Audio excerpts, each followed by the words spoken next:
Sa Jinga Juice, mismo ang may-ari na si Gary Norman ang tutulong para maabot mo ang mga pangarap mo sa buhay.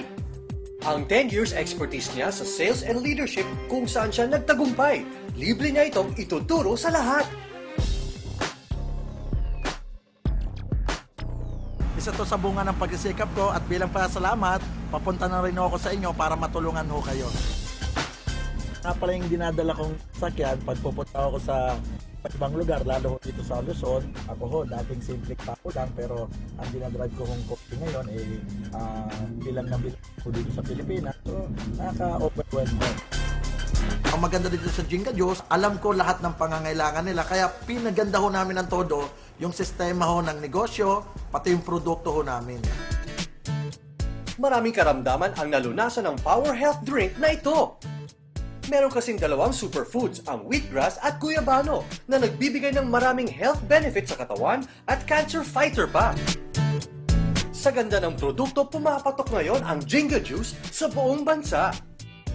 First of all, I'd like to say thank you to the public for the overwhelming response to Jinga Juice. No, our sales expectation have been triple actually. Gusto ko pa po ngayong imbitahan, the professionals, the doctors, the lawyers, yung mga managers po dyan. Lahat po tayo, nag-iisip po tayo ng magagawang extra income after work. E di pumunta na lang po kayo dito sa Jinga Juice at gawan po natin ng negosyo, yung extra time po natin. Di na po kayo kailangan mag-intay po ng 20 years, makakuha lang po tayo ng retirement po natin. So lahat po ng extra time po natin, gawin na po nating Jinga Juice. Ipinagpalit ni Chito Alcantara ang 11 years employment niya sa bangkong pinapasukan, kapalit ang negosyong alok ng Jinga. Ang empleyado kasi minsan nakarely ka lang sa benefits, no? Nakarely ka lang sa mga loans, pero pagtanungin mo kung nakaipon ka or ano ba na-save mo, medyo hindi rin ganun kabilis. Kaya nung napunta ako sa Jinga, nakakagulat talaga. Imagine mo, for first 5 months, no, nakakuha ko ng isang Fortuner 2013. Kasi ito kasi kagandahan ng negosyo sa Jinga, kitang-kita mo na kung paano mo gawin or paano kikita ang business mo.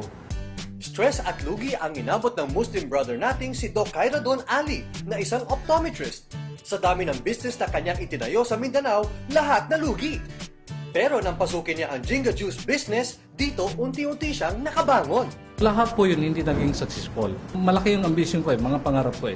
So hindi po ako nagkamali kasi sa maikling panahon, isa ako sa mga top earner na ng Jinga Juice. Nalalasap ko na yung simpleng buhay na hinahanap ko. Sa mga kababayan ko po sa Mindanao, lalo na po yung mga Muslim, sana po ay makita ninyo kung ano po yung nakita ko.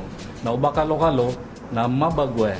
So kaya pakasuldan sa Jinga datara sistema na mala amya salinsi ko, ginawa ko, agusi ko pamilya ko. 16 years na magkaibigan si Gary Norman at James Cervantes. Sabay nilang nakamit ang lahat ng pangarap nila sa buhay. At hindi siya nagdalawang isip na samahan ng kaibigang si Gary sa bago nitong business, ang Jinga Juice. Sa loob ng ilang buwan, isa si James sa mga top earners. Nagkaroon kami ng kotse, bahay, lupa, nakapag-travel, tapos marami kami natulungan tao. Bali sa Jinga Juice, ang very promising yung company. Maganda yung product niya, maganda yung start ng business. Kaya ang ano ko lang sa tao, sana i-consider nila, open mind lang, tapos maniwala lang sila na maganda to, mangyayari naman talaga makakatulong yung Jinga Juice sa kanila. Bali yun yung motivation ko sa sarili ko, kaya ako natupad yung pangarap ko. Kung nais mong mabago ang buhay mo, kilos na! Attend na ng Business Orientation Seminar ng Jinga Juice. Welcome mo kayo dito sa Jinga Juice. Monday to Saturday po, 2:30 at 7 ng gabi ho. At pag Sunday naman ho, alas 3 ng hapon. Imbitado rin ang lahat sa napakalaking selebrasyon ng tagumpay sa ika-unang anibersaryo ng Jinga Juice sa September 10. So excited ho kami lahat no kasi isang taon na ho ang Jinga Juice.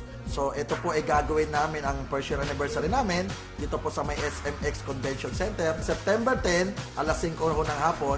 So meron ho kaming pre-concert na pwede hong panoorin ninyong lahat. At welcome ho kayong lahat.